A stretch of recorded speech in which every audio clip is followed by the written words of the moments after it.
Meskipun setiap harinya ia beraktivitas sebagai seorang pemulung sampah demi membantu kedua orang tua dan mencukupi kebutuhan biaya sekolah, Satarudin tak mengurungkan niatnya untuk tetap melanjutkan jenjang pendidikan di sekolah.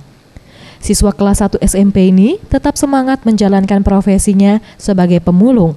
Satar yang biasa dipanggil mengaku menjalankan aktivitas sebagai pemulung sejak kecil saat duduk di kelas 3 SD dan hingga kini terus dijalaninya. Dalam sehari ia memulung mendapatkan penghasilan berkisar Rp5.000 sampai Rp15.000 dan uang tersebut nantinya untuk membeli peralatan sekolah.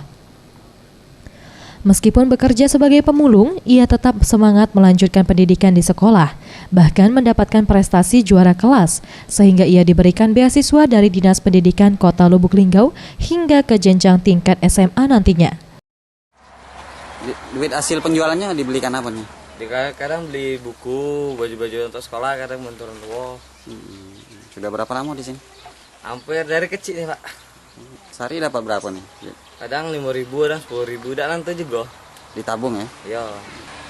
Tadi beli apa nih? Perlengkapan apa nih? Perlengkapan untuk sekolah. Buku. Ferry Setiawan, Sriwijaya TV.